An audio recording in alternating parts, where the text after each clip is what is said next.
السلام علیکم ورحمۃ اللہ وبرکاتہ۔ وعلیکم السلام ورحمۃ اللہ وبرکاتہ۔ مبشر شہزاد رسول اتاری اقبال سے عرض کر رہا ہوں۔ حضور سوال یہ ہے کہ غائبانہ نماز جنازہ کے بارے میں کیا حکم ہے، اور کیا اگر کسی بندے کا ایک دفعہ جنازہ پڑھ لیا جائے تو جو لوگ پڑھ لیتے ہیں ان کے لیے دوبارہ پڑھنا کے بارے میں کیا حکم ہے؟ السلام علیکم ورحمۃ اللہ وبرکاتہ۔ وعلیکم السلام ورحمۃ اللہ وبرکاتہ۔ دیکھیں، غائبانہ نماز جنازہ یعنی میت سامنے نہیں ہے، صحیح۔ امام صاحب کے سامنے میت نہیں ہے، بس ایسی فرضی کر کے کہ بس ہمارے سامنے میت ہے، یہ فرض کر کے نماز جنازہ غائبانہ پڑھنا جائز نہیں ہے۔ صحیح۔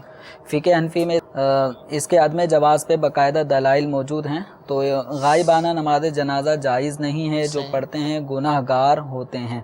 اچھا، دوسرا سوال یہ کہ نماز جنازہ ایک مرتبہ پڑھ لیا گیا، اب میت کو دوسری جگہ پہ لے گئے، وہاں پہ پھر اس کا نماز جنازہ ہو رہا ہے، تو اس میں یہ ہے کہ اگر میت کے ولی کی اجازت کے بغیر، جو میت کا ولی تھا اس کی اجازت کے بغیر اگر نماز جنازہ کسی نے پڑھ لیا، میت کے ولی نے اجازت نہیں دی تھی، تو میت کے ولی کو اس بات کا حق حاصل ہے کہ وہ نماز جنازہ پڑھے۔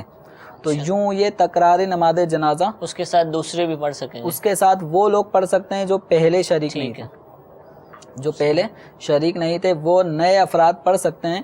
اور اگر پہلی مرتبہ جو نماز جنازہ پڑھی گئی میت کے ولی نے اجازت دے دی کہ آپ پڑھ لیں، اس کی اجازت سے اگر ایک دفعہ نماز جنازہ ادا کر لیا گیا تو اب میت کا ولی یا کوئی اور وہ دوبارہ نماز جنازہ نہیں پڑھ سکتا، یعنی اس کو یہ کہیں گے نماز جنازہ کا تکرار جائز نہیں ہے۔ ٹھیک ہے، ایک دفعہ، اور جو نماز جنازہ میں ایک دفعہ شریک ہو گئے، اب دوبارہ اگر میت کے ولی کی کو چونکہ پہلی مرتبہ میت کے ولی نے اجازت نہیں دی تھی، اب اگر کوئی دوبارہ وہ ولی پڑھتا ہے، مطلب ولی تو پہلی دفعہ پڑھ رہا ہے، تو اب نماز جنازہ یوں اگر دوبارہ پڑھی جا رہی ہو تو جو پہلے شریک تھے وہ دوبارہ اس نماز جنازہ میں شریک نہیں ہوں گے۔ یہ مسائل باقاعدہ کتابوں میں دلائل کے ساتھ موجود ہیں۔ صلو علی الحبیب صلی اللہ تعالی علی محمد۔ مجھے اپنی اور ساری دنیا کے لوگوں کی اصلاح کی کوشش کرنی ہے انشاءاللہ۔